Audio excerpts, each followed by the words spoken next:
Hi everyone, I'm Will. Welcome to the sixth miniKanren Uncourse Hangout.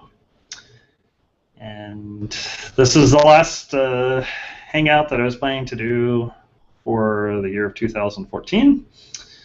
We'll pick up in January, but anyway, uh, sort of a rainy day in Salt Lake. I feel kind of lazy. I want to show you one cool thing. Hey Ambrose. Um, I want to show you a really neat thing that I forgot to show before that ties into the relational interpreter stuff. Um, and then, I don't know, talk about whatever people want to talk about. And then we can decide what we want to do in the future, if we want to look at some papers, if we want to do some program synthesis stuff. What I'm going to show you today sort of ties into the program synthesis stuff, but whatever people are interested in. Or if we want to sort of change tack and talk about AI or dirty dirty logic programming tricks or whatever it is. Okay. So anyway, I've got some cool stuff to show in the beginning, and then we can talk about whatever. The other thing I guess it's worth mentioning is that I'm trying to take the notes, or sort of write down a transcript of the earlier Hangouts, so I can turn those into blog posts or something.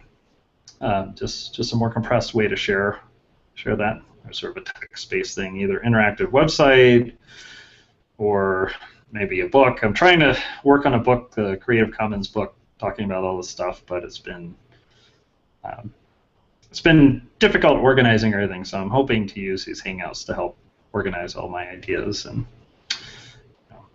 try to turn that into maybe a blog post series, an interactive website, which would then turn into a book or something like that. So anyway, I'm working on that. It's right now it's very slow going, trying to type up transcripts of everything. It's takes longer than I thought to type. I don't know if there's any voice recognition stuff that would easily turn this chat into a transcript. I've tried the Google auto captioning, and it doesn't work so well once you start talking about programming terms. It's actually pretty hilarious when you see what Google thinks is happening.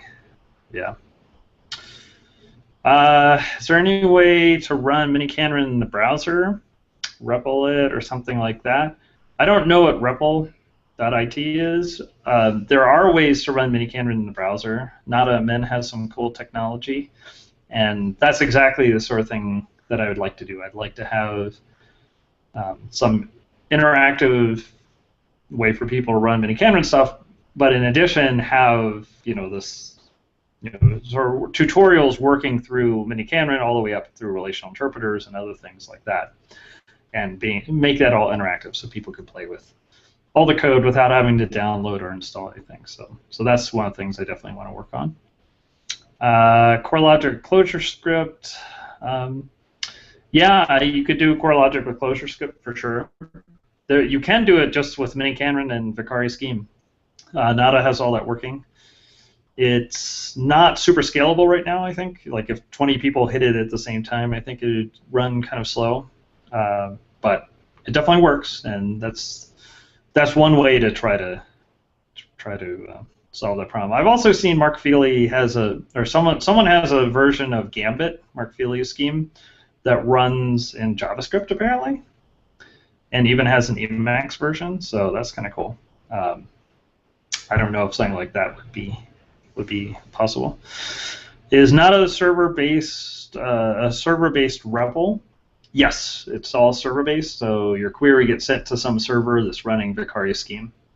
It's not client-side, which is why it's not as scalable as it could be. But it all works, and it's worked for a while. We just haven't kind of tricked out everything. So and that could be run on various servers, right? And she has this on GitHub, so anyone that's interested in setting that up or playing around with it or hosting it, and it works for any language. It's not just Scheme, right? It's like a Docker-based thing. I don't know if now's the time to say, but I made some quines in Underload. Underload's a stack language, apparently. Okay, well, okay, that's cool. So is that did you write a miniKanren interpreter? Or like an interpreter for the language? Yeah. Oh, well, that sounds really cool. Yeah, I would love to see that. Well, here's one thing we could do.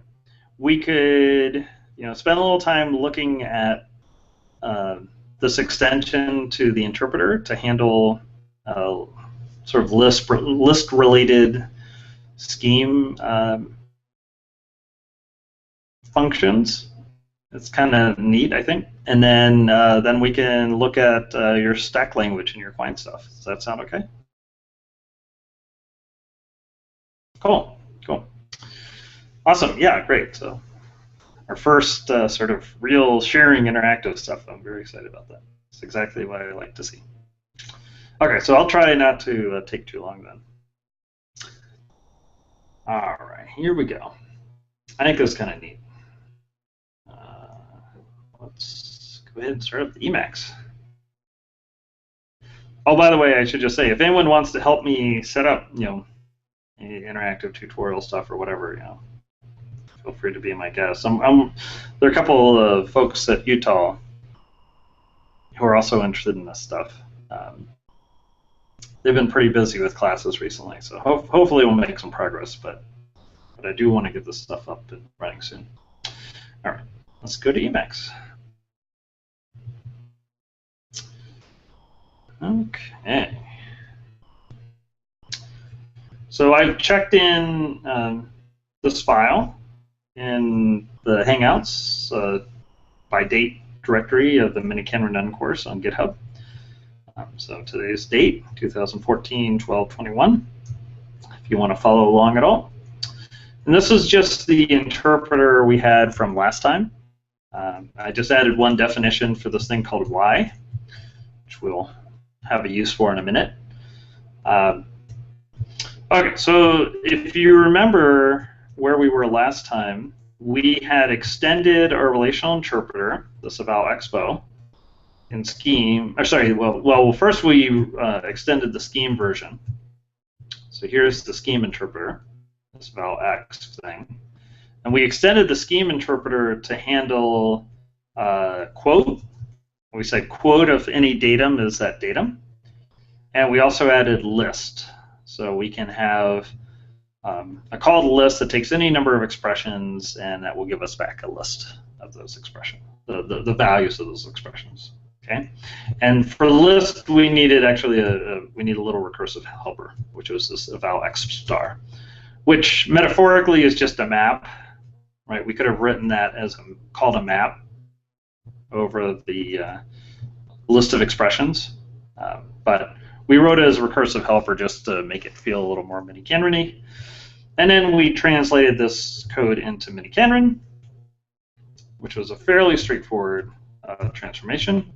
So we had the eval expo, quote is trivial, and then list is pretty much the same thing. We just called the helper. And then we had to play a little some games with the absento to make sure that the closure tag doesn't appear inside of the quoted value. And yeah, so that was it. And then, of course, the payoff was then we could start running interesting programs backwards. So we could do the, I think we did the I love you. Yeah. So we came up with 99 programs that evaluate to I love you, for example. And we also started doing Quine generation. So here's the query for 99 programs, scheme programs that evaluate to the list I love you. And here's the query for a program that evaluates to itself, or Quine. And we also did twin quines and thrines, which are 3 distinct programs that evaluate to each other in a cycle, where all the programs are different. All that good stuff. So that was fun. Okay. Now, let's try pushing things a little bit further. What I would like to do is revisit append. I think we talked about append, right? I'm sure we did. We must have talked about append before. Yeah, good. Just want to make sure. So let's think about append both from a scheme and a miniKanren standpoint. So, whoops, 1 second.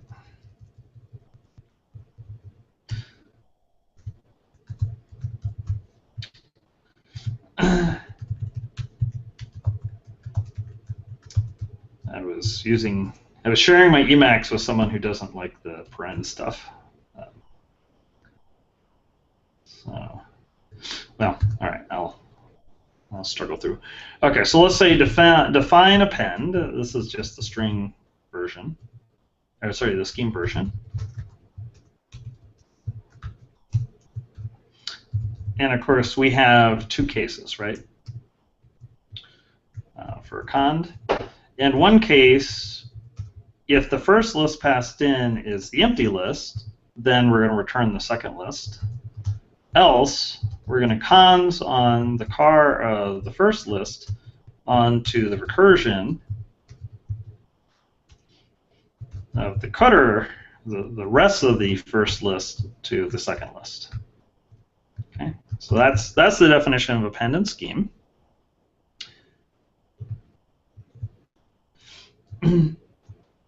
And let's just make sure that this all works.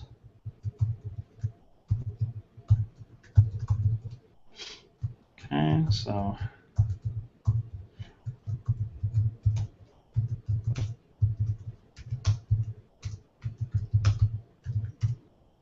sure enough, all works. Cool.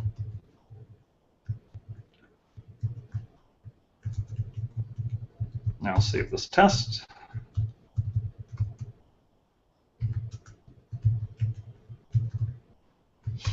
All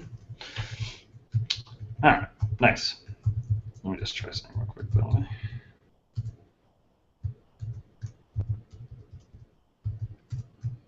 Yay, okay, got my prints back. All right, so that's append and scheme.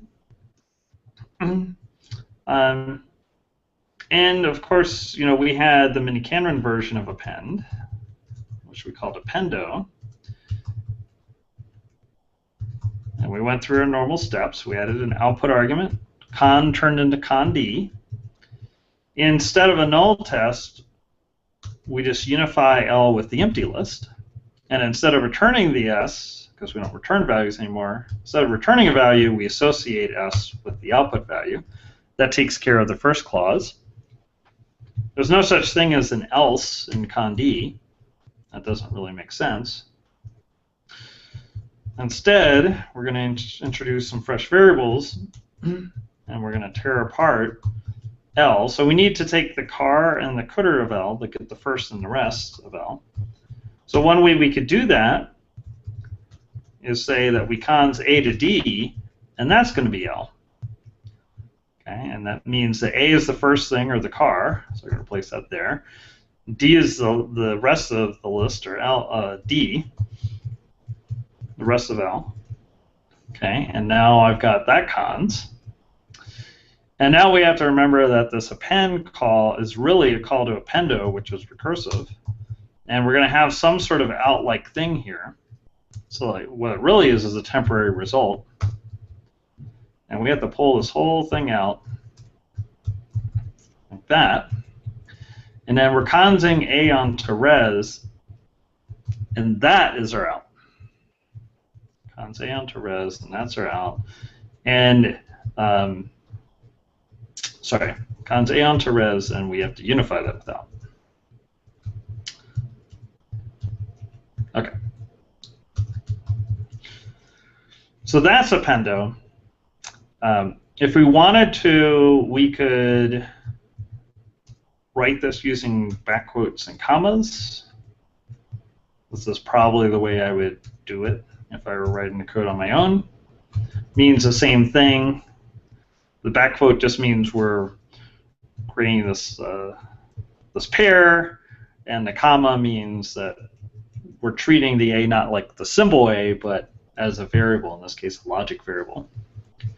Okay, we're looking up the value of A, or evaluating A as an expression. All right, and that's our appendo, and that should work. So let's try loading.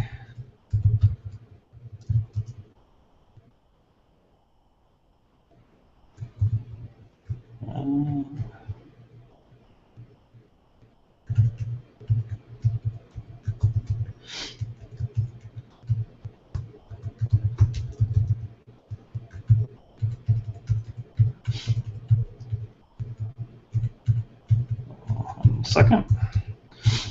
Well, that's interesting. So let's see what's going on with this. You get to debug some miniKanren. Okay. That looks better.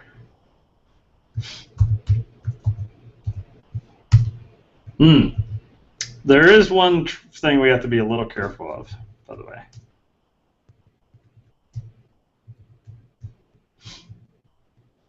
It's still something that's bitten me before. So if we look at the version, look at the implementation of miniKanren. Yeah. So we have to be a little careful if we play games with redefining append, because this version of miniKanren actually uses append. I've been bitten by this before. So we just have to be a little careful. Now our version of append is correct, so that's fine. But you know, this is really why we want to use namespaces and libraries and all that stuff. But I'm not going to because I like to live on the edge. Anyway, so we have to be a little careful with that sort of thing. That has bitten me before, by the way. So let's go back and look at things. Okay, so we have append, and let's try our appendo.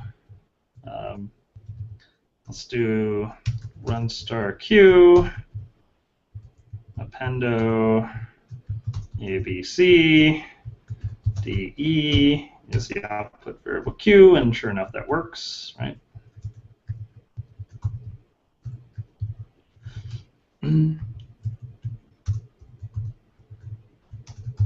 Great.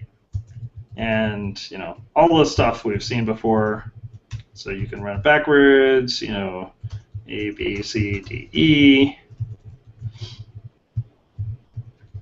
that kind of thing, right? Okay, great. So this all works. This is nothing new. We've seen all this stuff before. But now we're going to get to play kind of a fun game. So here's the observation, and Michael Ballantyne, who's a grad student at Utah, was the one who asked about this, which in some sense is sort of an obvious insight, but I had never thought about it. It's sort of an obvious extension of what it means to have a relational interpreter, but I thought that was a really neat observation. And the observation is, we normally define appendo. We normally go from schemes append like this to appendo like this in miniKanren, right? That's normally how we do it. We play this game with the unnesting and introducing fresh variables and adding an output argument and going from con to con d and all those sorts of things, right? Great. However, if we look at schemes append, it's actually not that different from the sorts of programs we can already express in a relational interpreter, right? So if we added a few things to our relational interpreter and we rewrote append in a slightly different way, we can actually try running append in our relational interpreter. So that's what we're going to do. So let's take this version of append again in this test. Let's move it down here. And we're going to change up our append a little bit.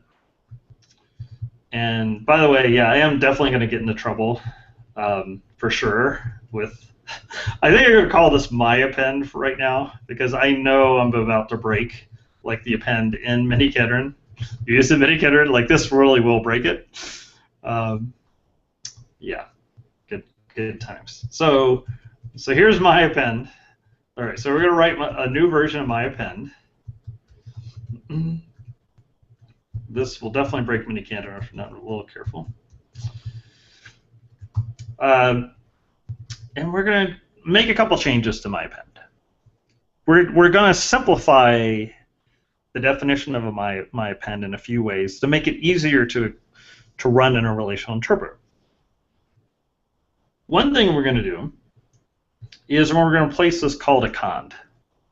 Okay, so cond, full cond in scheme is actually a fairly complicated form. It can have all sorts of extensions. You can have special syntax that has an arrow in it and things like that. We don't want to get involved in that business. So instead of cond, we're just going to use if.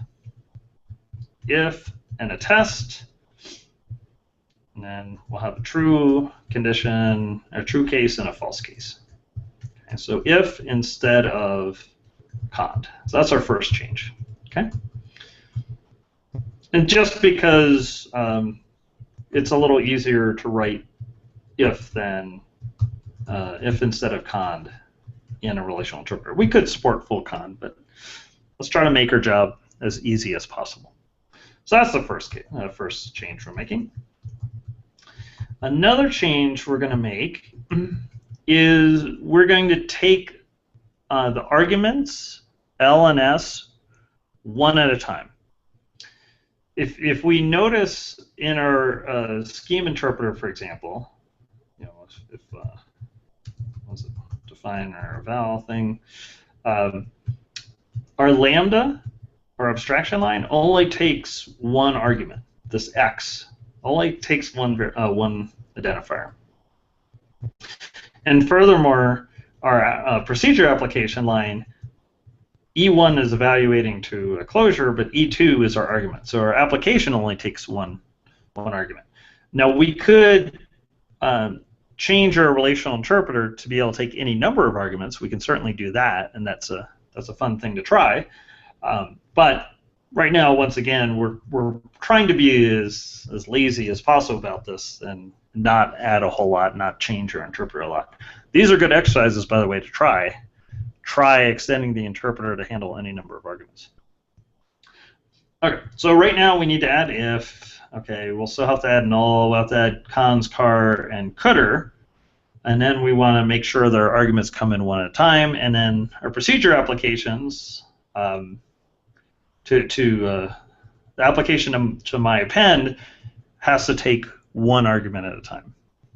All right, so we're going to curry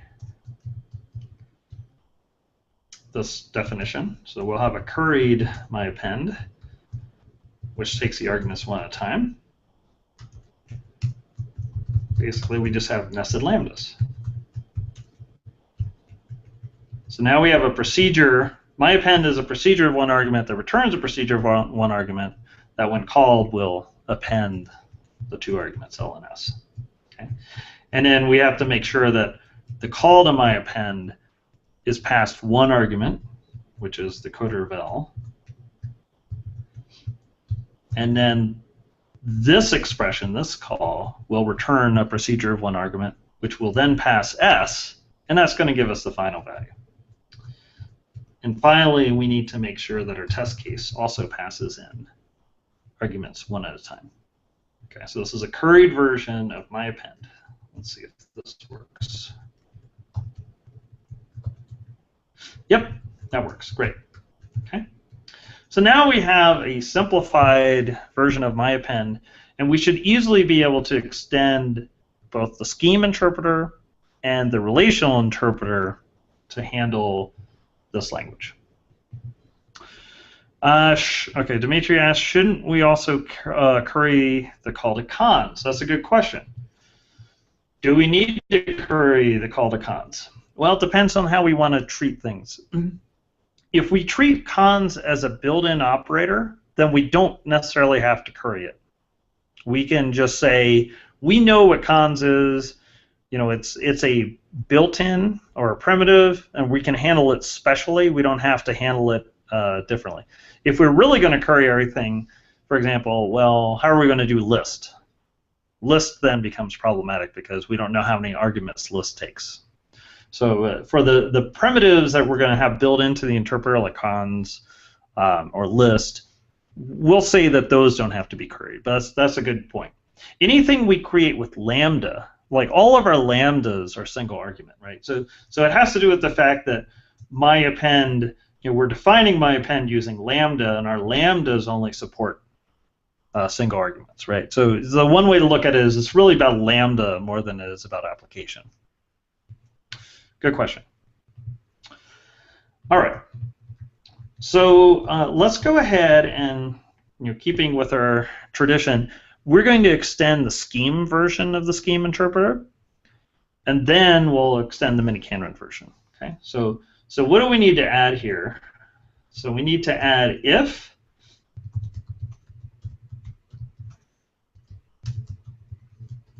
Okay, so we have if cons, car, and could'er. Okay, so those are the things that we need to extend the interpreter with.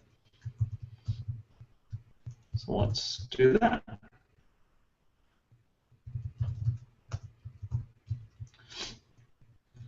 Okay, so here's our scheme interpreter.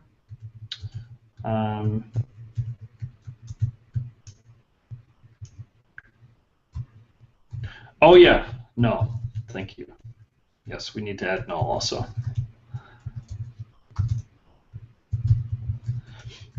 Okay, so I'm just going to bring down a copy of our scheme interpreter. So val x star, that's used for list. We don't need to mess with that. Let's go ahead, and I'm going to get rid of some of these comments just to make it shorter and easier to read. Okay, so let's go ahead and add if, let's say. Let's go ahead and add if. We'll say if, we'll take a test, a consequent, and an alternative. So the test is, some expression that's going to give us a true or false value, tell us what we want to, which of these cases we want. The consequent is like the true branch, and the alternative is the false branch. All right, so how do we do this? Well, we're going to have to call the eval x on t in the current environment. And if that test is true, then we are going to eval the consequent in the current environment, else we are going to eval the alternative in the current environment. And if you look at it, it looks kind of funky, right? I mean, we're kind of cheating, right? We're using if to define if, but that's just kind of how we write this style of interpreter. Notice we don't have to add explicit booleans to our language for this to work, which is another kind of cheat. Anyway, that's what happens when you write these metacircular interpreters. You get to cheat quite a bit. Living on the edge, yeah. Okay, so that's if. That's done. Okay, let's see. What else should we add? I guess null of an expression. We need to evaluate that expression E in the current environment, and then we're going to return null of the value, right? So once again, we're returning a Boolean, even though we don't have explicit Boolean constants. I mean, if we want to, we could add explicit Booleans. It's sort of up to us. If we want to add Booleans, that's pretty easy, right? So we could say, like a Boolean constant, we could say hash t evaluates the hash t, that kind of thing. We don't actually need explicit Booleans from that standpoint because we have quote in our language. We can always quote hash t and quote hash f, so we don't actually have to add them. In real scheme, hash f and hash t don't have to be quoted. Like hash t evaluates the hash t, hash f evaluates the hash f. But we can always quote them. It doesn't hurt to quote them, and that would allow us to express Boolean constants. All right, but we can add those if we want to as built-in constants. All right, so we've added null, we've added if. So we need cons, car, and could'er, I think, are the last ones, right? So let's do cons of E1, E2. So let's see. You may have noticed the pattern by now. We're going to evaluate E1 in the current environment. We're going to evaluate, whoops. Yeah, we're going to evaluate E2 in the current environment. And now we're going to cons those together.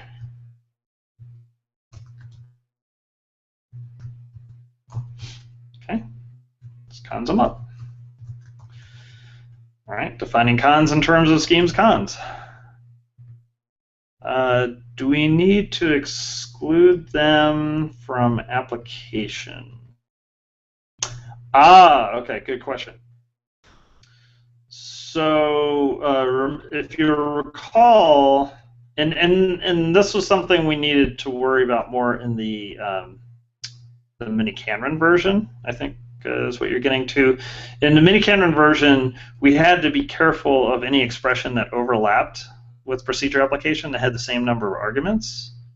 Is that what we're worried about? Yeah. So yeah, when we get to miniKanren, we're going to have to worry about some of those things, perhaps, especially with car and cdr, which will have the same number, which will look the same as application. So we'll have to play some of the same tricks as we played before. Definitely. So it'll get a little more complicated for sure when we get to miniKanren. Okay, so that's cons, and we also have car of an expression, right? And we have cdr of an expression, and those are going to be almost the same thing. So we're going to eval exp e and inv, and that thing had better produce a pair, and then we're just going to call the car of it. And then the same thing with cdr. We're going to call the cdr of eval exp of e and inv. Okay. So cons, car, cdr, null, if. I think that's it. I think if, cons, car, cdr, null. Okay, so in theory, I think this will actually work. I think we got it, unless I mess something up. All right, let's try it. So let's take the. Oh yeah. So.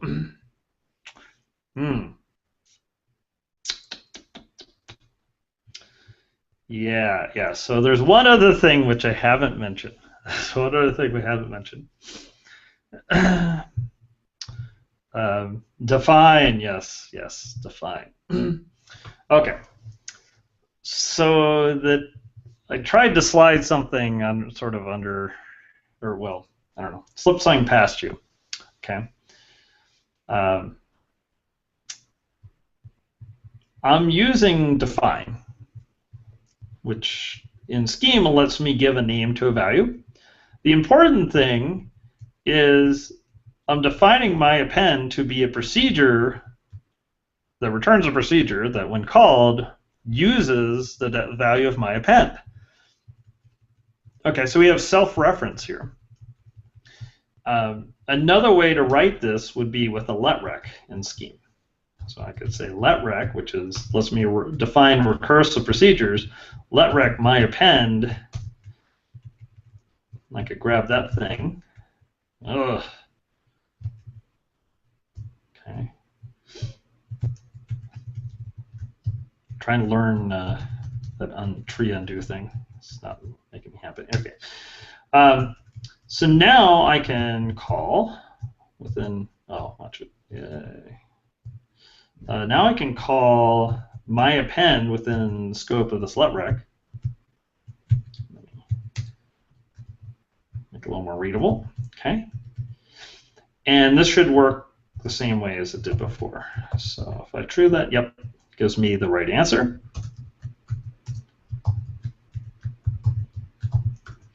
So if you're not familiar with letrec and scheme, this just lets me define a procedure that refers to itself. The important part is that my append, the definition of my append, which is this lambda expression on the right, uses my append. Okay, so letrec lets me, I think in Haskell they call this tying the knot or whatever. Lets me do self-reference, recursion, mutual recursion, all that stuff. Okay, wouldn't that have to be a macro? Letrec is a special form in scheme. And it turns out that even the R5RS standards sort of got the definition of letrec wrong. it's a little tricky to implement well. Anyway, so letrec, we could define letrec in our interpreter, and in fact, that's a cool thing to try to do. You can define letrec by extending the environment in a special way, having a special recursive environment, and that's a neat exercise. I don't want to do that right now. Instead, we're going to use a different approach to define my append. That's not going to involve using letrec. Instead, we're going to use something called the Y combinator. The Y combinator, that's why I had this definition up here. All right, so where's my letrec? Yeah, here we go. And if you don't know about the Y combinator is one of the most amazing things in all of computer science, and all of programming languages. Matt Might has a new blog post on the Y combinator, actually. He's got a bunch of blog posts on the Y combinator, so might check that out. And I'm not going to get into all the details about how the Y combinator works because it's tricky to explain well. But I will let you know that, or I will just say that the Y combinator is going to let us define my append without having to use letrec or define. It's going to be a neat trick. All right, so here we go. So Y is going to be the function we get back from valuing this lambda expression,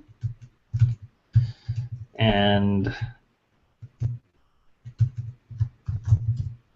oops. Oh.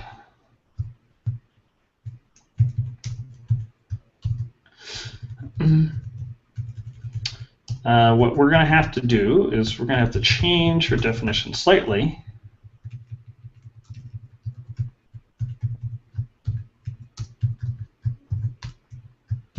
So we're going to take my append as an argument. So my append is now going to take my append, a function called my append, as the argument. And we're going to apply Y to this procedure. And this should give us back a procedure that we can then apply to our arguments, to our two lists. So quote A, B, C, and then that to D. All right, let's see if this works, unless I'm messing up. All right. Define my Y. Y's procedure, good. Uh-oh, I think I messed it up. Okay,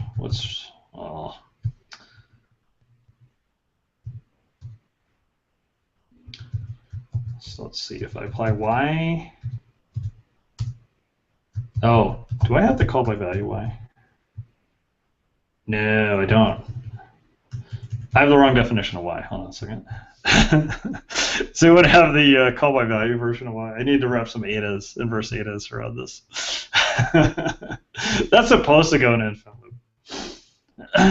That's good. All right.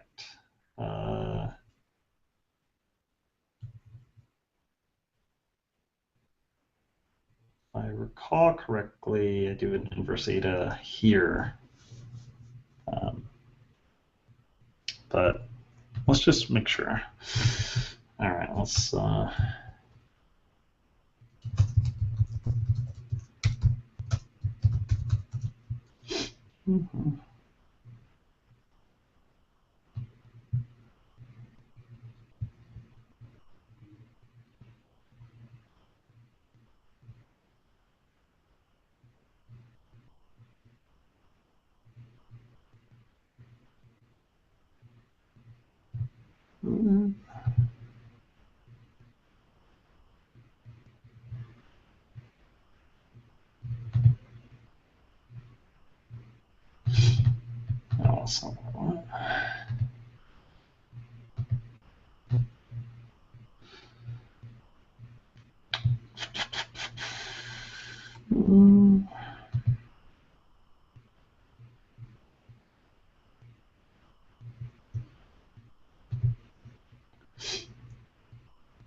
Sorry about this.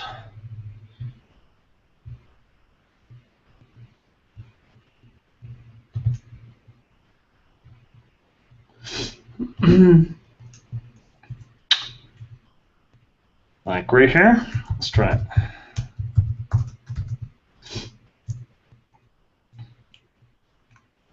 Let's go lambda y. Like that.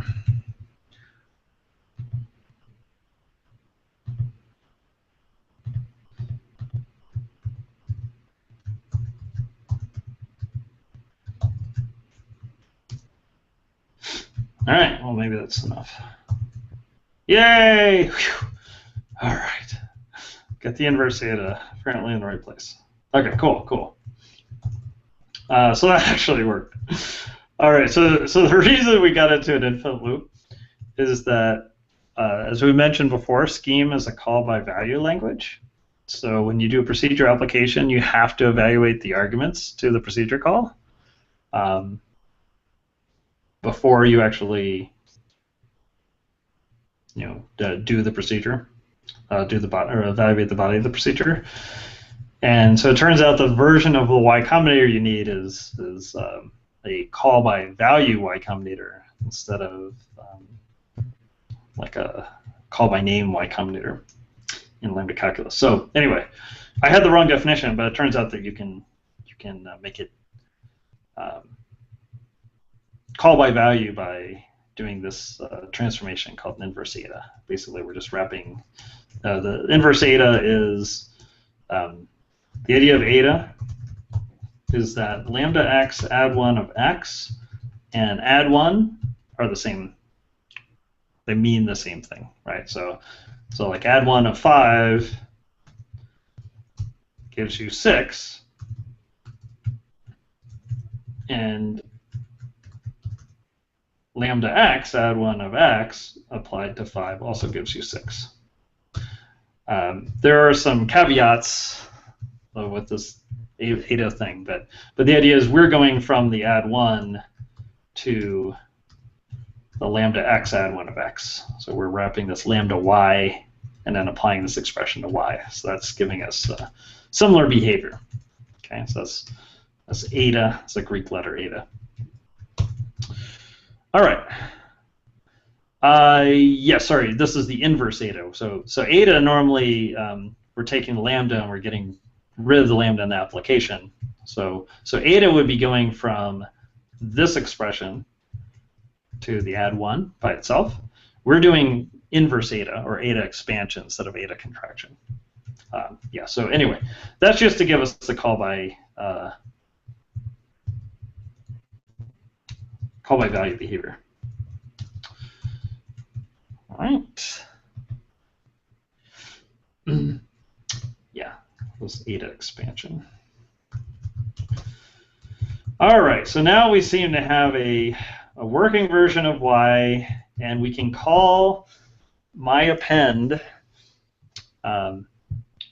with this version of y, and this is pretty mind-blowing, actually. If you've never seen this Y Combinator thing, it's very mind-blowing, and maybe we could do a hangout on it at some point, but that's kind of a deep hole to get into. Actually, one cool thing you can do with miniKanren, you can actually write a miniKanren program, just like we can generate quines. We can write a miniKanren program that will generate fixed point combinator like y. There's a way to do that. Write a little program, just giving the mathematical definition of y. The mathematical definition of y is y of x equals x applied to y of x. That's the mathematical definition of it. It's a fixed point combinator. Anyway, you can write a little interpreter, just like we're doing, but in a slightly different style, and you can type, you can enter basically an expression like this and generate fixed point combinators. Okay, so it turns out we can synthesize those in miniKanren. Not as well as I'd like. It's much slower than quines. That's an active research problem, is to try to make that faster. Okay.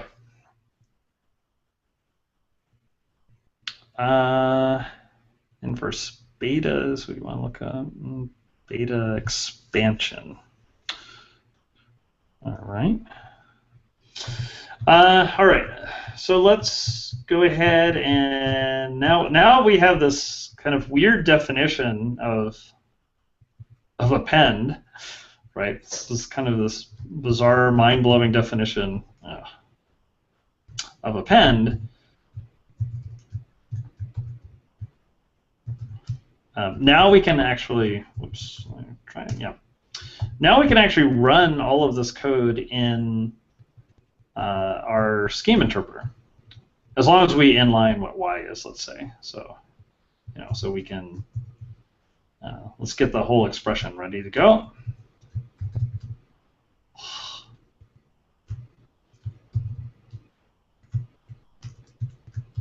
I don't like this tree undo thing. Okay, I have to get rid of that. No, tree undo.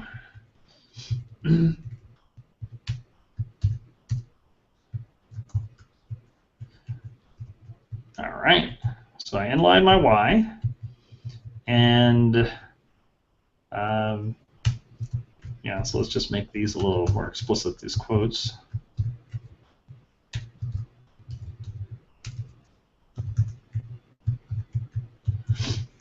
Okay, should be able to run that expression. Yep. Okay, so this expression should now run in our scheme interpreter. Should be able to just quote it, run it in our scheme interpreter. So let's call this define, my append call, something like that.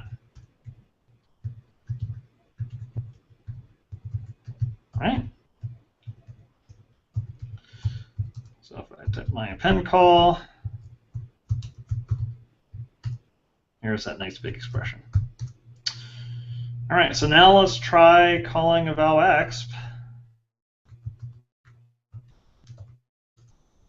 on my append call.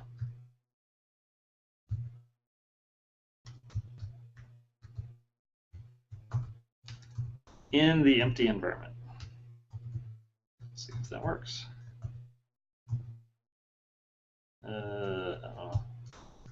What didn't work?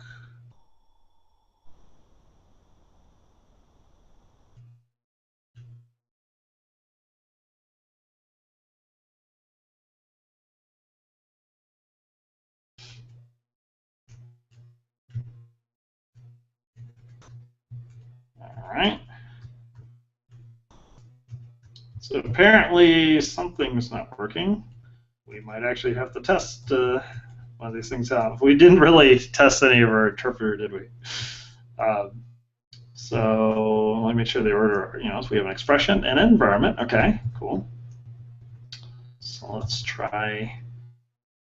Oh!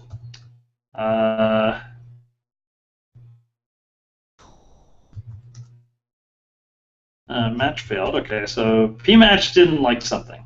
So one thing we could do is we can add an else,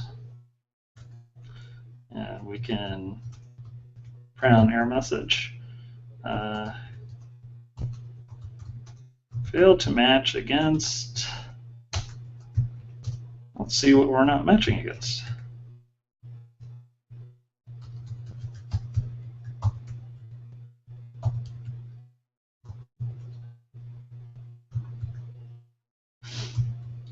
Didn't match against A, B, C, D, E.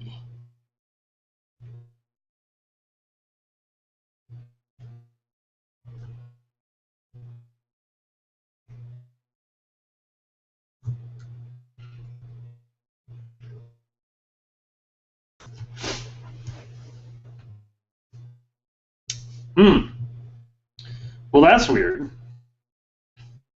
So A, B, C, D, E is the final answer, actually. So it's like it got the final answer, but then kept running or something like that. So, okay, well, let's just try breaking it down one piece at a time. So let's first of all just try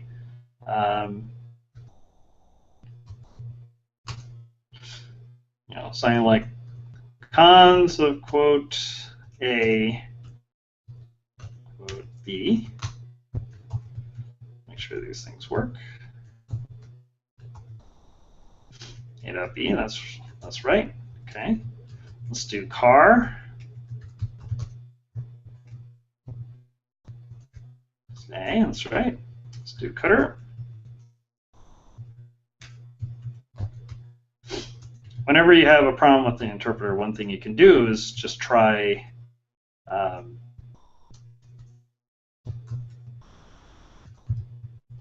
checking each of the possible forms. Okay, that's null, that's right. What about null of quote empty list? That's true, that's right. Okay, what about if?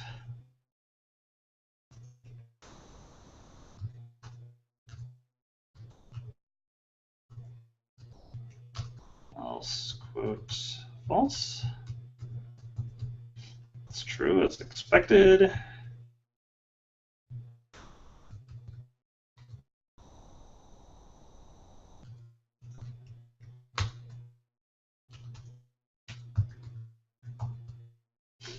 False. Okay, so say car could I count if.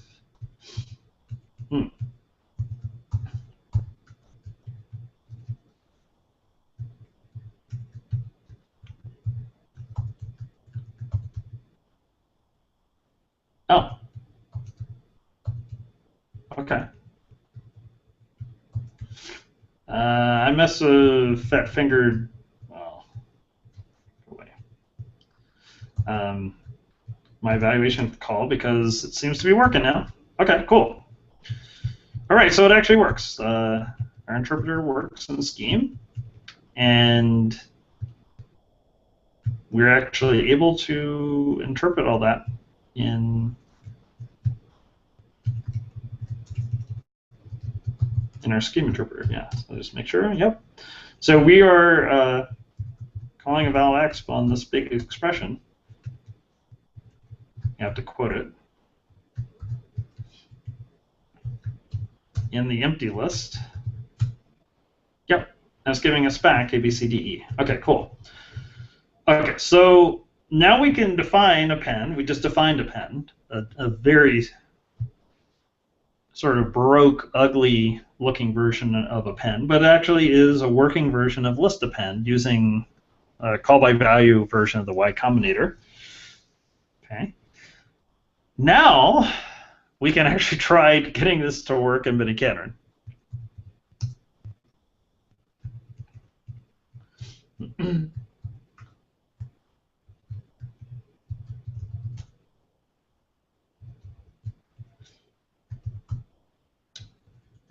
Just because I'm a little paranoid about this.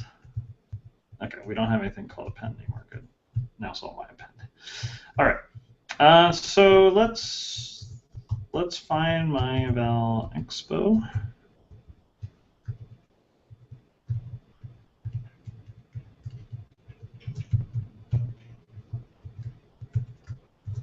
Okay.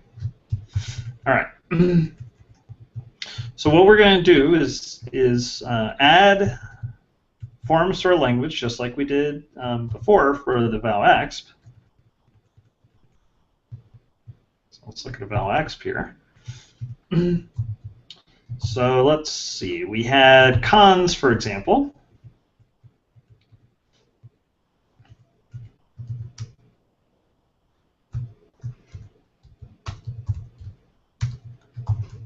So I can grab that pattern.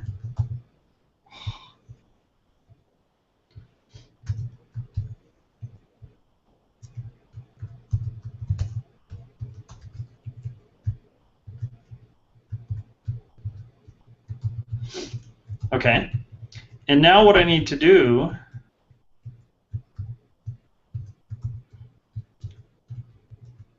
is evaluate E1 in the current environment to get value V1.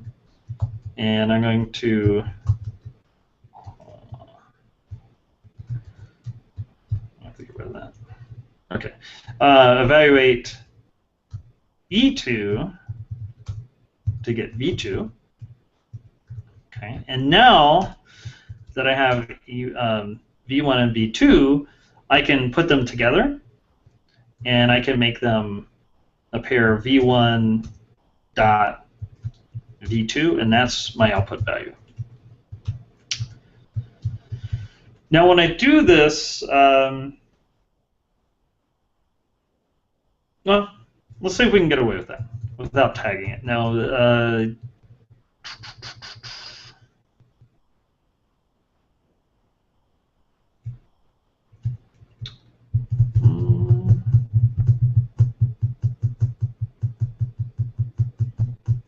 well, let's see if we can get away with it. We might run into some trouble with the lack of tagging. We might have to add like a pair tag here. It'd be great if we didn't have to. It'd be really great if we didn't have to. Then we can make it all look like scheme. But we might run into trouble with that tag. Thank you. Add V1, V2 to fresh. Definitely need to do that. Okay. So let's add V1 and V2 to fresh. All right. So that's the cons. And cons is actually probably, I mean, deciding if we're going to tag cons, I think is probably the trickiest part of all this. Okay, so now we have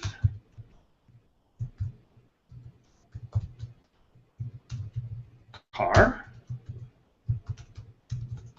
of some expression, right? And then we're going to do something similar for that.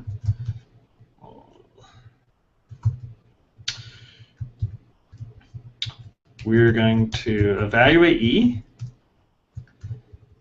and now the output value is actually going, okay, so E is going to give us a pair, actually. It better give us a pair of V1 dot V2. And then out is going to be V1 in this case. If we wanted to, we could actually kind of inline things and do it this way.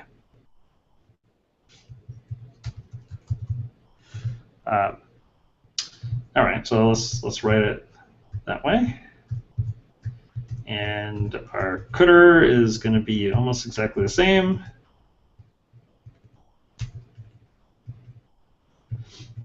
Except for the cdr, we want the second thing in the list, not the first thing. Or second thing in the pair, the cdr of the pair. Okay, I think that looks right.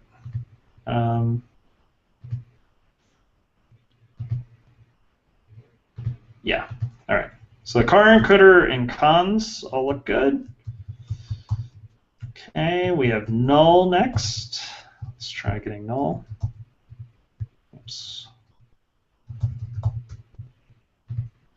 Is V1 correct in cdr? Let's look at cdr. I would say so. I mean, we can, yeah. So this is a shortcut, right? Like I could have done an extra step. Said this is v1.v2 and then unified v2 without. I'm just saving a step, just showing you can do that. It's not necessary. Okay. So let's do the null test now.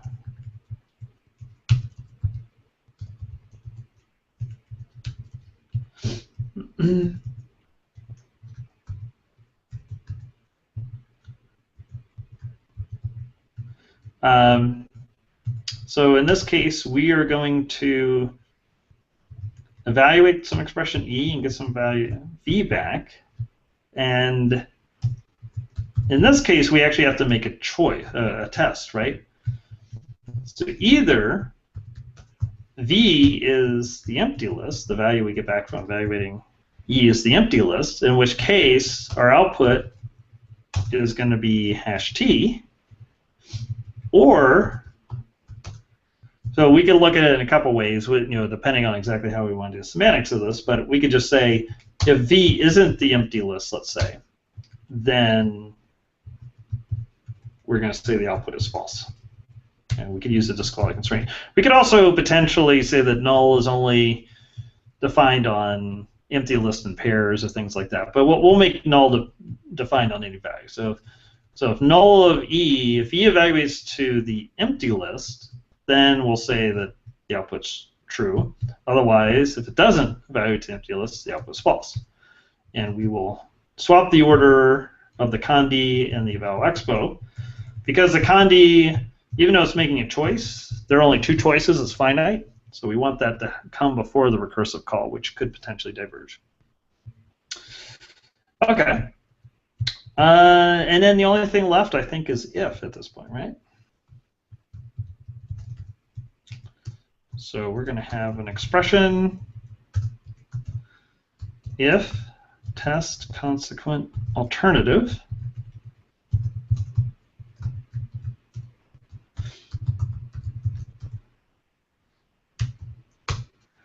So we're going to evaluate test in the current environment, and that's going to give us some Boolean value b, let's say.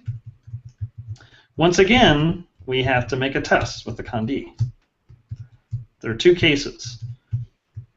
If the Boolean value is true, we have one test. And if the Boolean value is false, we have another.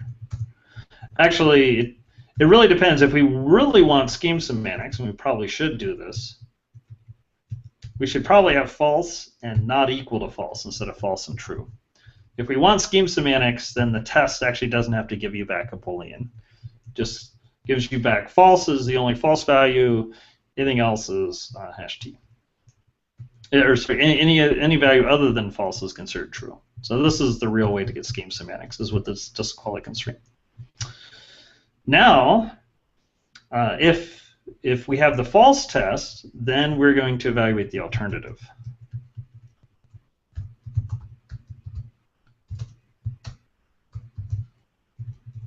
Otherwise, we're going to evaluate the consequent both in the current environment. Okay. In this case, because we have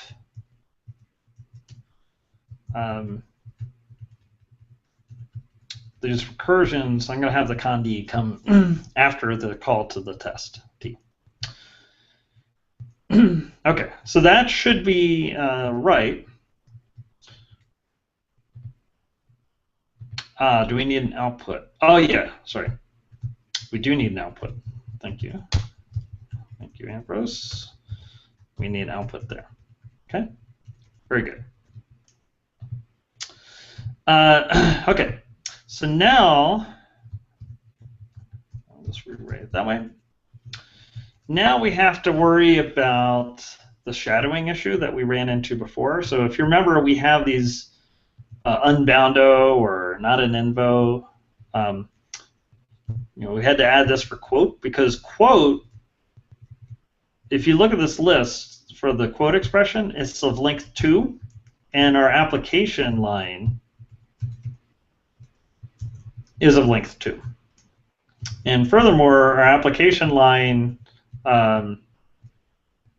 because it's not checking to see if the first sub-expression or the first expression is the quote symbol, these are overlapping clauses. So we have this unboundo thing to both make sure that we don't run into problems with quoting, or sorry, with application, and also so we can shadow the quote operator. So technically, if we want to handle shadowing right, then all of our operators should have this unboundo. Anything that looks like a procedure call should have this unboundo call. So certainly car, cdr, and null need to have that because they have the same number of arguments as procedure application. And of course, if we change our procedure application to take any number of arguments, then any of these operators have the potential to overlap. So let's go ahead and, oops, make sure got all this in place. Okay, so So now we should be able to shadow any of those operators, and it should work. And also, we shouldn't have any problems with shadowing or overlapping with application. Okay, I think that's it. I think we're ready to test it. Did I miss anything else? Does order matter here between the recursive calls and the unboundo? That's a good question.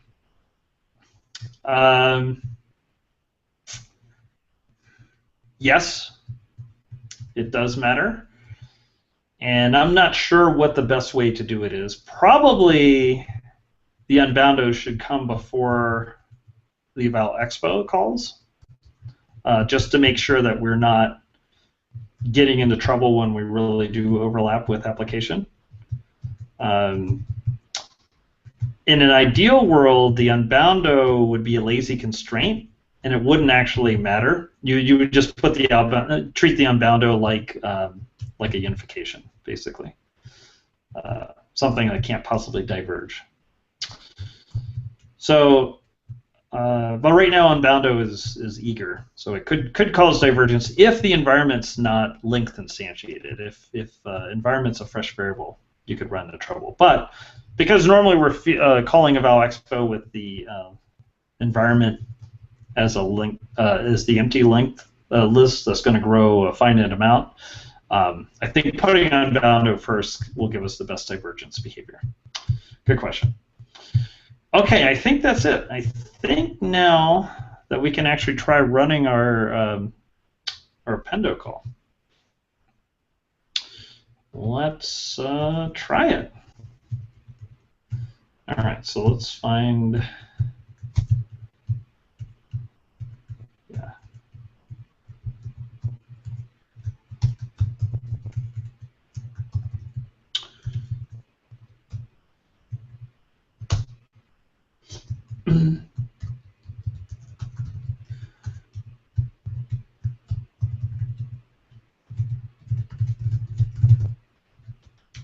Okay, I'm going to be optimistic and go ahead and call this thing without testing all the individual forms. That may be overly optimistic, but let's see if we can get away with it. Okay.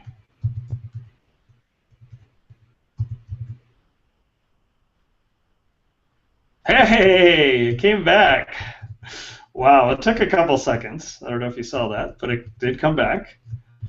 So it gave us back a list of link. Now, oops. Okay, let's see if we can prove that there are no extra answers with the run 2. Hey, yay, it worked. Yay.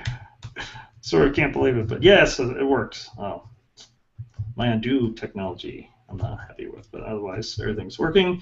So I can do a run star, and we can prove that there's only one answer in this case.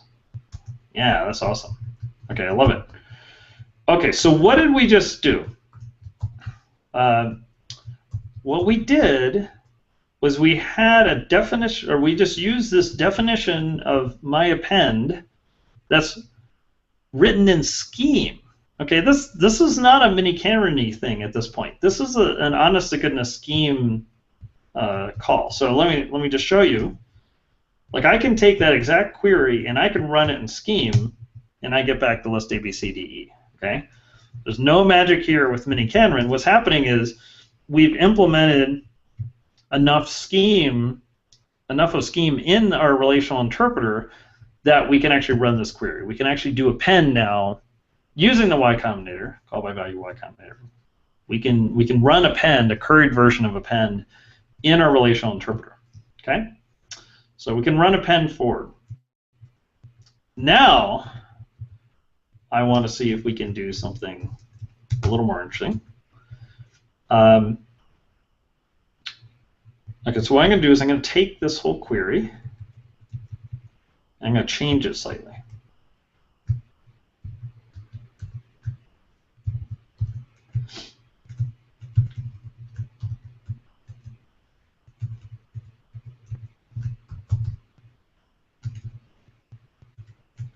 So let me do run 1 queue.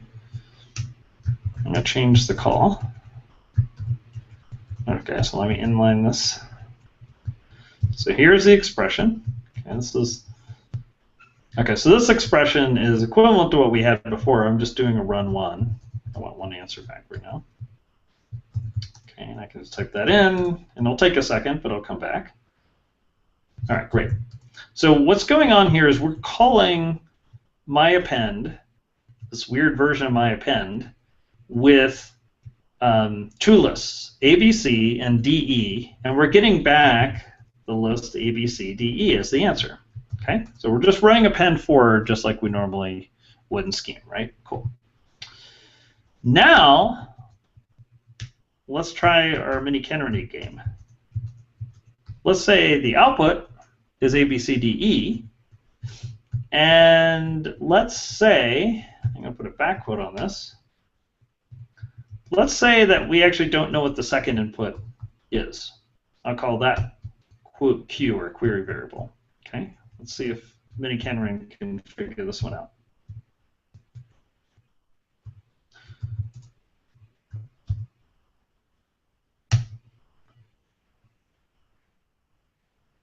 Sure enough, it figured out the answer. In fact, it even figured out you have to put a quote on the list, right? So that's it. That's actually an example of us running append backwards. But the amazing thing here is that even though we're running append backwards, we didn't write any miniKanren code. We wrote miniKanren code in the relational interpreter, right? But this query, this definition of append, doesn't have any miniKanren code in it. This is very different than when we wrote appendo, right? When we wrote appendo, we took Scheme's definition of append, and we translated append from Scheme into miniKanren. And you can see the same thing in Prolog, right? Where if you have a Prolog definition of append. But here, we actually just have a Scheme definition of append that runs in Scheme, but we can run it backwards. And in fact, we should be able to do a query. Okay, so one question I have actually with this query is whether or not we can do a run 2. There only is one answer here. Can we do a run 2? Let's see if our divergence behavior is okay.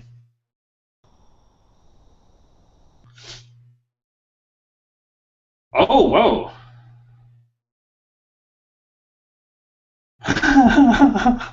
Okay, as usual, miniKanren has outsmarted me. There are 2 answers, it turns out. We're going to have to make sure miniKanren isn't too smart. There's a way to make sure there is only one answer, but that query actually does have 2 answers.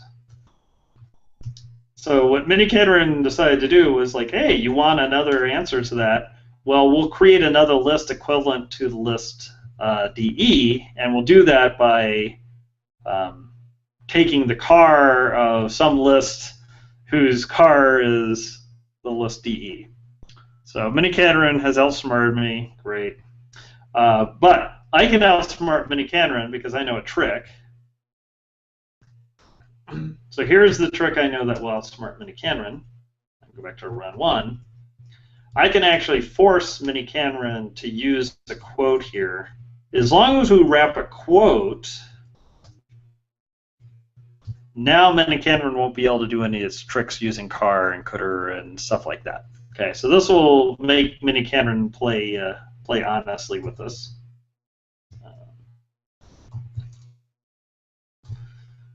Should play honestly with this, I think.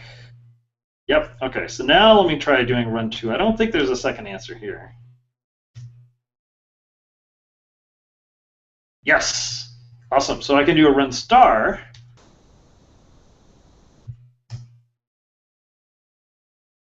Yeah, so I just proved that there is no other answer in this case. Okay, but if I'm not careful to wrap a quote around things, miniKanren will produce probably infinitely many answers. Okay, that's cool. And let's just try, okay, so this works with the run star apparently. let's just try one more query, and then I think we'll be done with this for now. So that query is, let's have x and y, and x and y. So now what we're going to do is ask for all pairs of lists x and y that, when appended together, give you a, b, c, d, e. And let's see if we can get this to work.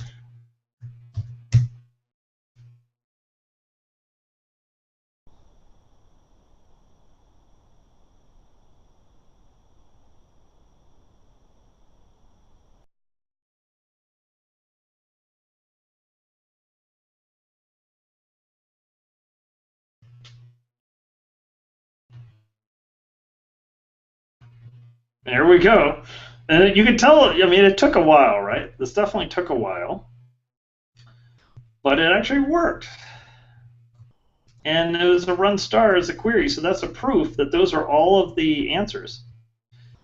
So one question is, how could we make this faster? And I think we could make it faster by doing something like partial evaluation, where, you know, because we know so much structure from the query, right, we could actually do a lot of the work up front instead of doing it, you know, instead of waiting all the way till runtime. So we could probably do a partial evaluation. That's a technique that they use in Prolog a lot to try to speed things up with interpreters and that kind of thing. But the basic idea actually works, right? So we can take just a scheme definition of append in a relational interpreter and use it like a real relational version of append that we wrote directly in miniKanren or directly in Prolog. And furthermore, it actually has really good divergence behavior, right? We're able to run things backwards and you know, and use run stars, and it's giving us a proof that there are no more additional answers. So anyway, that's I think that's really cool and neat. It required us to write our append in this sort of very convoluted fashion, right? This curried fashion. That's another way we could potentially speed it up, is actually add letrec to the language, actually add application that takes any number of arguments, lambda that takes any number of arguments. We could add all of those things to our language. I think that there's a good chance that those would speed things up as well. And then we wouldn't have to be feeding in this Y combinator as well. But anyway, that actually works. And to me, that's pretty amazing. We can write code just in Scheme, and it really does run backwards.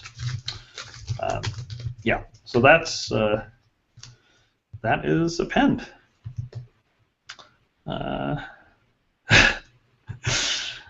Yeah, that amazed me as well. So that's all I have to show, but hopefully you got a kick out of it. Question is, where do you go from there? How do you push it? If you want to try an exercise, I'll go ahead and check this in, by the way. If you want, I'm glad you all found it as neat as I did. I thought it was so cool. Yeah, that's still mind-blowing. Let's see, added relational append and Scheme. All right, so I just pushed that to GitHub. So if you want to try something fun on your own, try writing other list-related functions in this style. Try writing something like rember that removes the first element of a list, or multi-rember. Rember removes the first element of a list that matches, or multi-rember, which removes all occurrences, all elements of a list that are the same as the first argument you pass in. Or you could do something like member, just a standard member, or you could do deep member, deep rember, any of those things, right? Like any list-related scheme, simple scheme procedure. And, take something from like the Little Schemer, or any intro scheme tutorial. You should be able to write that in this subset of miniKanren. If you wanted to do something like length, you could also do that. You would have to add some notion of numbers, and we do have numbers in miniKanren, and I can show you that another time. But you can also do things like length, and I have done that. And of course, this starts getting into questions of like program synthesis, right? So can we start running things backwards more and give inputs and outputs of example inputs and outputs, and then start generating miniKanren programs? So instead of leaving the input arguments as fresh logic variables, can we leave some of the code as fresh logic variables and give input and output values, right? And start doing program synthesis. The answer is yes, a little bit, but we want to be able to do it much better.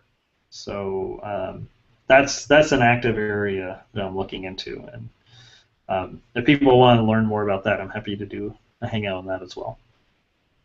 But that's all I have for today. I thought that was neat. And okay. Orchid, do you want to show us what you've got in terms of the Quine generating? +1 for Hangout and program synthesis. Okay, we'll definitely do that. Definitely do something on that. And a lot of that is sort of like, here's what I want to be able to do, and here are some resources I have, and here's some things we can do.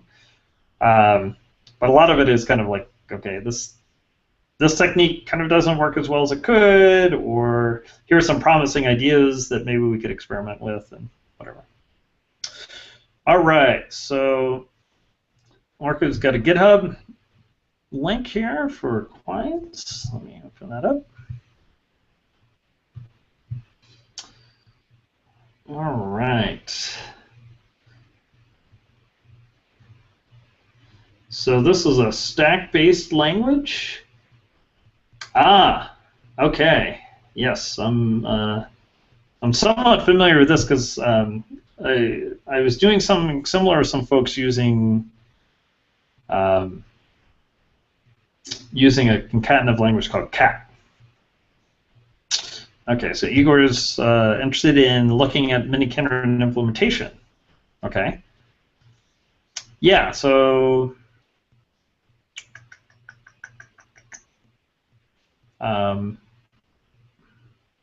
maybe we should change it up, when we begin next year, do a little on miniKanren implementation, then we can get back into the synthesis stuff.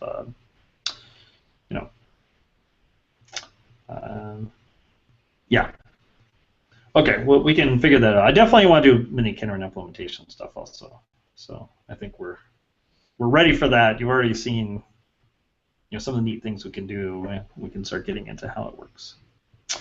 Go into more depth in combinators. Yeah, I could show you combinator synthesis. The combinator stuff in the synthesis and like synthesizing the Y Combinator, that's all very much related. So yes, I don't know, maybe next year we can do a couple hangouts on implementation and get back into synthesis stuff. We'll just kind of play it by ear, what people are interested in. Cool. All right. Okay, so Orchid, did you want to talk about this at all? Did you want to talk about your implementation or walk us through it, or did you just want to share it and have us look at it sort of on our own?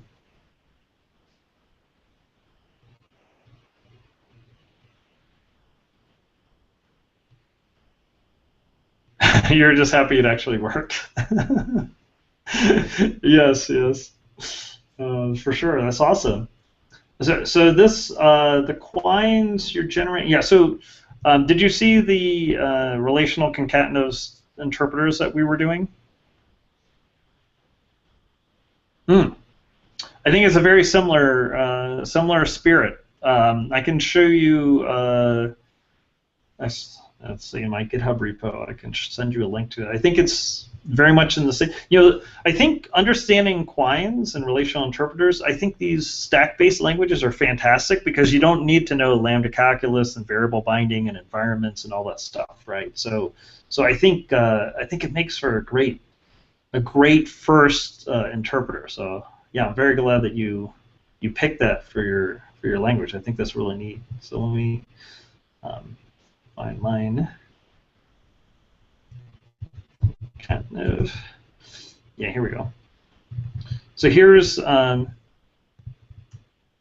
link to a GitHub where a bunch of people at Strange Loop and I kind of came up with this stuff together, which was really fun. It was a group exercise in peer programming. So if you haven't been to Strange Loop's awesome. I love Strange Loop. It's probably my favorite conference. And it was just a great get together. And Brandon Bloom was like, "Hey, you know, relational interpreters, or sorry, concatenative languages are really cool." And I thought, wow, that'd be really great for writing backwards and doing quines and program synthesis and stuff like that. So yeah. I recommend everyone. I suggest everyone take a look at ORCID's GitHub, and also maybe at the Cato GitHub, and maybe write your own little relational interpreter for whatever your favorite language is. It could be BASIC, it could be Python, it could be whatever. All right, David asks, do you think there's an important relationship with relational interpreters and CPS interpreters, and how you do equal out V in the same places you would do K applied to V?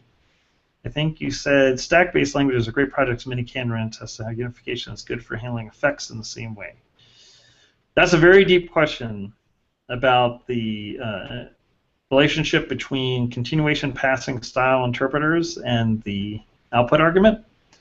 I think there is definitely an important relationship, and I'm right now working with Michael Ballantyne in particular on trying to explore that deeper, and maybe he can come on at some point and explain and talk about his current understanding of that. But yeah, I think there is a very deep relationship between continuation passing style, which if you haven't heard about that, that's something we could talk about at some point. But yes, I think there is clearly a very close relationship between CPS and the output arguments style. And stack-based languages, great projects, miniKanren test how unification is good for handling effects in the same way. Are you talking about handling effects, sort of like the monadic notion of handling effects, that kind of thing, or the fact that when you CPS things, you're doing things like fixing order evaluation? I can tell you why I think stack-based languages are so easy, or so nice. I shouldn't say so easy. In some ways, stack-based languages, I think, maybe are harder to get leverage over for real interesting program synthesis. But I think they're great for an example of what the relational programming and relational interpreters are about. It turns out that variable binding is really hard to handle in programming languages. So let or lambda, the fact that we have lexical scope in Scheme, that's actually very tricky to encode in automated tools, whether it be a theorem prover or proof assistant, whether it be in in logic programming or whatever. Turns out that variable binding is really tricky to get right, and substitution or environments, it's tricky to get all that right. And there's something called nominal logic. Basically, nominal logic programming exists just so you can do things like express capture avoiding substitution properly. And that's something I've struggled with a lot. And the variable binding stuff gets really tricky when you want to start doing things like combinator synthesis. And also not just variable bindings, but the notion of environments, the notions of closures, all that stuff gets really tricky because it messes with your notion of equality, for one thing. Expressing capture avoiding substitution is hard. Also, comparing, if you want to use environments instead of substitution, then when you want to compare two closures in Scheme, let's say, to see if they represent the same procedure, well, good luck with that. That gets also really tricky. So this is why with the combinator synthesis stuff, we've tried to avoid variables entirely and use things like the SKI combinator logic, which doesn't have the notion of variable binding at all. And I don't know how to generate things like the Y combinator with just lambda calculus. We're working on it. Happy to share that with you too, but we don't basically avoiding variables is the best way I know to do some of the combinator synthesis stuff. So that's why I like these stack-based concatenative languages, things like Joy and Cat and so forth, is that they don't have notions of scope for variables and makes it much easier to deal with things. And then you can just compare stacks as comparisons, so that's a lot easier. So I wonder if you could use, I hadn't really thought too much about this, but I wonder if you could use a concatenative language for doing combinator synthesis, things like the Y combinator. I'm not sure. I think the concatenative interpreters might have some of their own disadvantages because everything's linear. You don't have tree-based structure, so everything is efficiency is all about pruning, making sure you don't go down trees that are infinite that don't have answers. So you want to prune and fail fast as quickly as possible. And I'm not sure if we can do this easily with the concatenative interpreters. If so, that'd be awesome. I don't know. I think we could push that further, but yeah, I'd like to. I need to look at Orchid's interpreter a little closer. Igor asks, I think we've asked about this before, but the Breuil notation might help in this situation. In fact, this past week, I was working with Michael Ballantyne on a de Bruynized version, and Leif Anderson on a de Bruynized version of an interpreter, substitution-based interpreter. Once again, trying to do things like synthesizing Y. So if you use de Bruyn and you do substitution, then you don't have the problem of variable capture. As long as your terms are all closed, you don't have terms that have free variables in them, stuff like that. Once you have terms with free variables, then you have to be more careful with de Bruyn in terms of doing arithmetic on the indices and all this stuff. But so we seem to have something that's right, that's correct, and we could, I need to bring Michael on. He could show that maybe. But the problem is it's too slow right now. We end up with a small step system that's doing substitution at each step, which gives you quadratic behavior, and I don't know, maybe environments would help. But it comes down to we want to basically for the combinator synthesis, you want to compare two terms. You need to have equality on terms. And once you have closures, that gets tricky,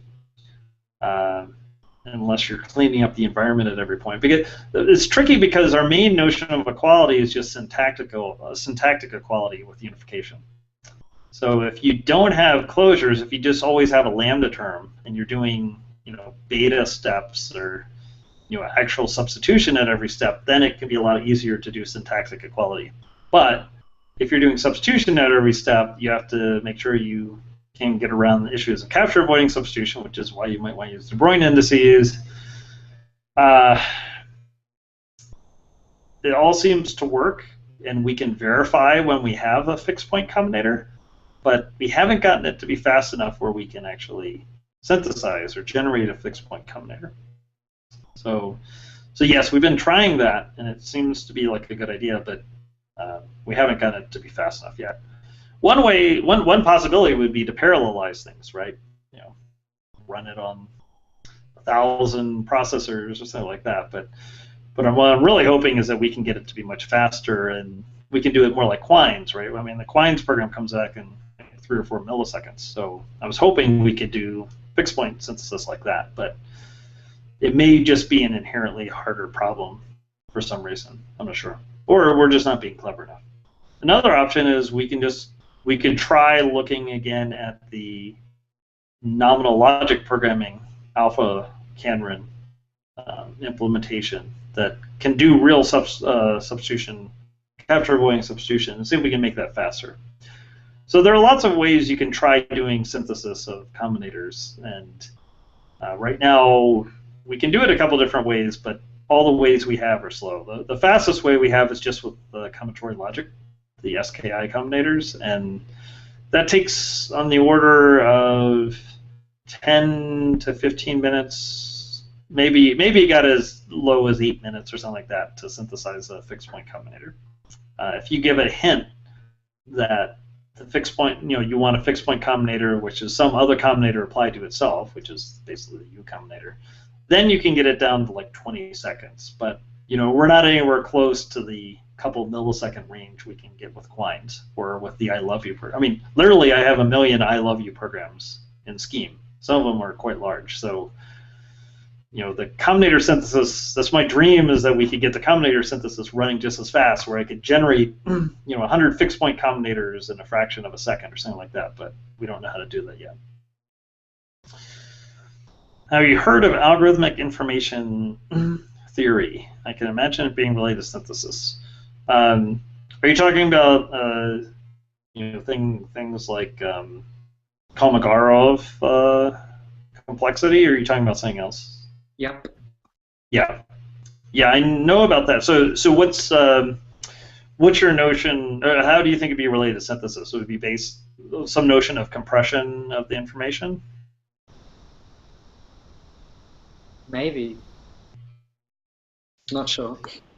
Yeah, I haven't thought along those lines. That's an interesting thought. If you have any.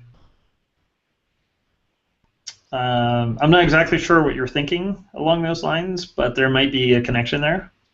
I'm certainly happy to explore any of these venues or these avenues for synthesis, because we can do what's weird in miniKanren right now is that things that sound almost impossible to do, we can do trivially. But many things that should be, you would hope it'd be simple, like we can't do at all. We don't know how to express it, or some other things where like it looks almost the same, it turns out to be really expensive. So like that's the weird thing about Quines, right? Like Quines are, generating Quines or coming up with Quines is supposed to be, this advanced programming challenge for super hackers or something. It turns out the Quines are the easiest thing to do in miniKanren with a relational interpreter. It's like the dead simplest query, and it's super fast. But if you want to try to do something that's maybe more straightforward, then sometimes it gets trickier. Not that fixed point combinator synthesis is necessarily straightforward, but on the surface of things, fixed point combinator synthesis and Quines look kind of the same, but there's a couple of big differences. One difference is that the Quines, they make sense in a big step interpreter, which is the style we have, right? So we can. Once you have a quote, you can say, here's my input expression, and I want the output value to be the same as the input expression. So you can talk about output values. Once you get into things like the fixed point combinators, the mathematical definition for the fixed point combinator is saying that the y combinator applied to x is the same as x applied to the y combinator applied to x. But it's not saying necessarily what the values of those expressions are. It's just saying that those are the same for all x. And in fact, you have to be careful, because if you try to evaluate some of those expressions to a final value, they might go into an infinite loop. So it's not like we have a value that we can end up with necessarily. So we don't know, or at least I don't know how to run that query in a big step interpreter. I can run it in a small step interpreter where we can take any number of steps and then stop. And then we can run a query saying y applied to x gives you some value after some number of steps, and x applied to y applied to x gives you some value after some other number of steps, and we want to make sure those are the same. And then we use a trick to say that we have a universally quantified x that represents all possible values of x, and then we can prove it that way. If we could figure out a way to prove, or to write the query that works with our relational interpreter we have right now, that would be fantastic. I just don't know how to do it. And maybe I'm just being dense.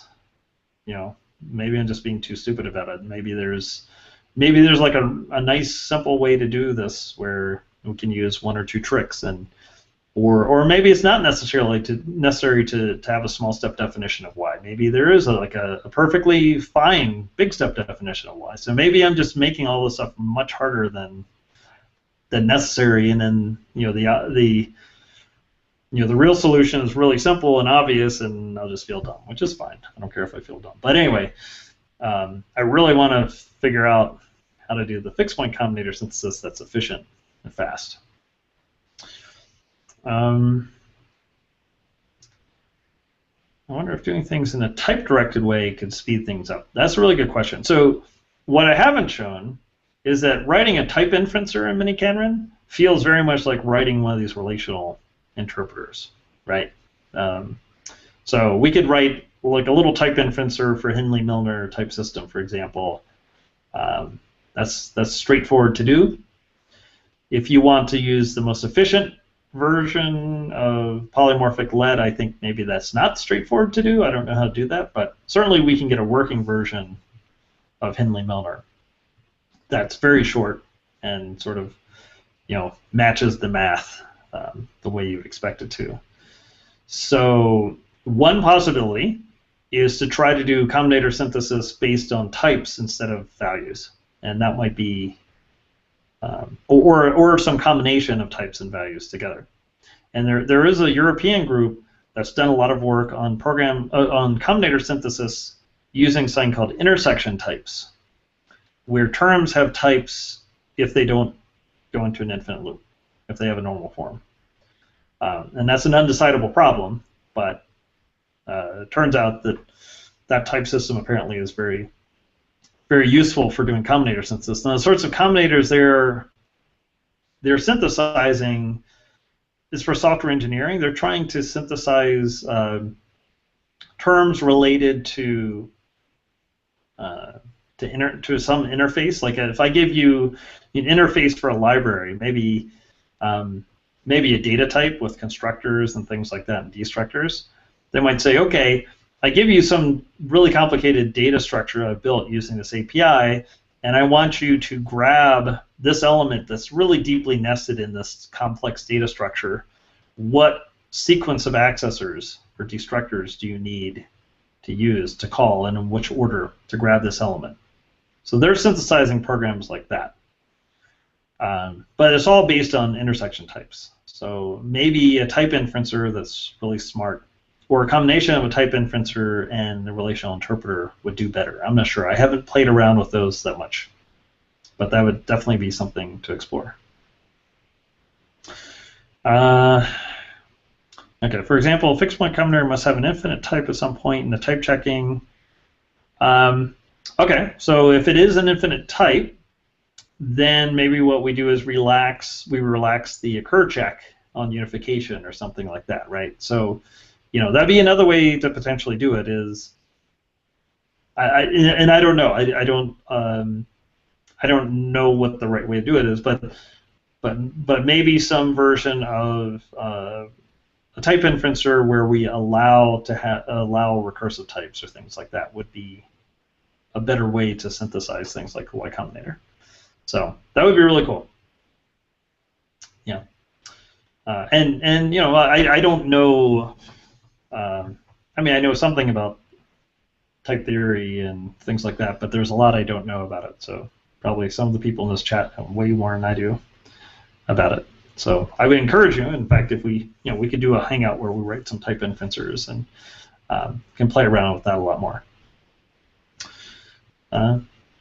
Okay, so I think that's sort of all I have to talk about right now. There are lots of things we could talk about, obviously. But hopefully you've seen enough things that you can go off and start playing now. Obviously, there are lots of things you could add to the relational interpreter, right? So if you could add things like setbang, you could add things like callcc, which can get a little tricky. Try to figure that one out. That's tricky. You could add condy, or so you could add cond. You could add application and lambda that takes any number of arguments, right? You could try, adding letrec. I mean, here's one thing you could do. You could try adding letrec. You could try adding application with any number of arguments, and you could try adding lambda that takes any number of arguments, and see if you can clean up the relational version of append and make it run faster. or the scheme version of append running in the relational interpreter. See if you can get that running faster. So that's another fun thing you can try. Or you can also try doing synthesis stuff, trying to write type inferencers. At this point, you've seen a lot of the tricks that we use. Not everything, but you've seen quite a bit. You can also try to think about, well, how is there a way to express something like synthesis of the Y combinator in a nice way? And if you can, please let me know, because I really, really want to be able to do stuff like that. And I can show you the things I know after the break. Let's see. Is there anything else? Any other questions or comments before we wrap it up for the year?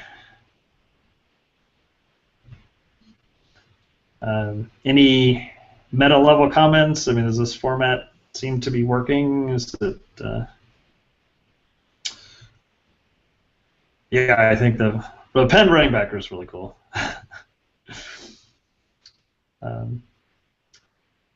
So, like I said, I'm going to try to turn the Hangouts into something that's like a little more digestible, text-based, or maybe an interactive website. If anyone's interested in helping with that, let me know. Otherwise, I'll just do it myself. And it'll take some time, but that's something I think I want to try and make this more accessible. But after the break, so implementation of miniKanren, relational type inferencers, right? That can do type habitation.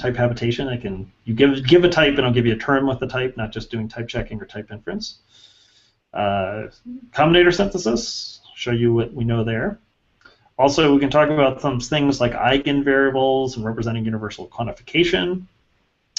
Things like that. Some of the theorem proving stuff that Oleg did. Oleg could do things like prove that the mirror program, which takes a tree and then reverses the tree at every level, Oleg was able to prove that mirror of x is equal to x using some proof, some theorem prover techniques in miniKanren, and that's an area that hasn't been explored nearly as much as it could be. And we have, miniKanren is much more powerful now than it was when he was proving that stuff. So that's also an interesting area. Try and use miniKanren as a more of a proof assistant. And in fact, that's something David DeReyes pointed out, was that maybe miniKanren, maybe some of the things like maybe it's hard to do the synthesis for some of these programs. Maybe it's too expensive to do synthesis for some of these programs, but maybe we can prove interesting properties. Maybe the synthesis thing is kind of a red herring, and we should be looking more at proving properties of programs rather than synthesizing programs. That's another possibility. Or maybe we should be looking more at, here is a program, a scheme program we're running in a relational interpreter, and we want to synthesize inputs. Inputs and outputs to, so sort of like what we did with the pen. Maybe we want to push that angle much further, right? Where people don't have to write their programs in miniKanren, they can just take a scheme program, run it in the relational interpreter, and maybe we want to concentrate on making that faster using partial evaluation or other tricks. So, there are lots of interesting problems here that I think haven't been explored much at all.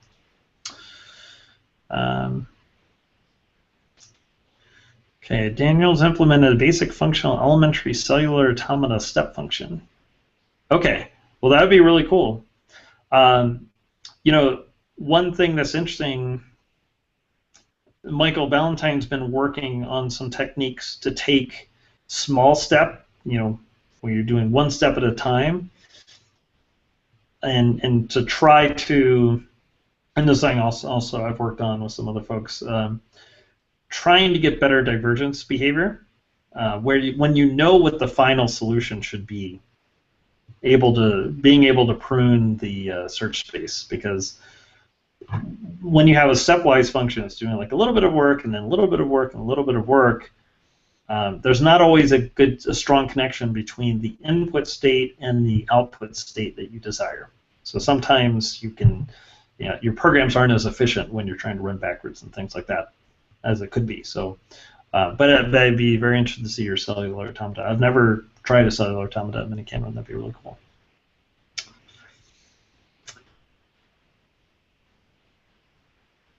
Yeah, yeah. So this would be neat stuff. Okay, well, and the other thing I'm hoping, and I was happy to see you work is line generating relational interpreter in for the stack-based language. I'd like to start getting into more collaborative projects, and having all of us together, or anyone who's interested to explore some of these topics. I think any one of these things would be fun to explore. Or if people want to try a couple different projects, I could give you whatever insights or guidance I can, but there are plenty of very accomplished programmers in this Hangout, so you've already seen the cool stuff, and to some extent, maybe if I tell you, maybe I can tell you the things I know how to do, and I won't tell you the things I think are hard, because I don't want to bias you. Because some of the things I think are hard probably aren't hard. Okay.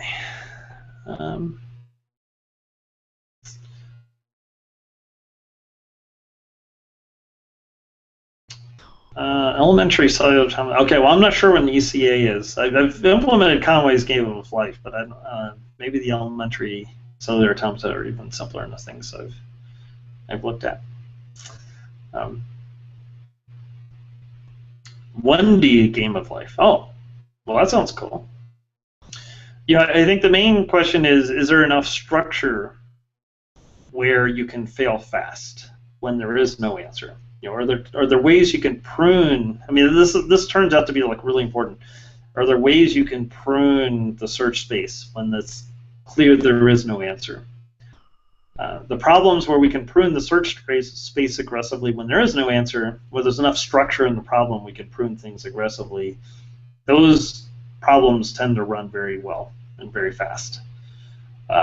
When you don't have enough structure to prune things, then it gets trickier. All right. Well, sounds like we got plenty of cool things to explore. I hope everyone has a good break, and we'll see you sometime in January. Feel free to let me know, email me or contact me on Twitter or whatever if you have any ideas or want me to look at anything. And I think I'll stop the broadcast now, and if anyone wants to chat for a few minutes afterwards, feel free. Thanks.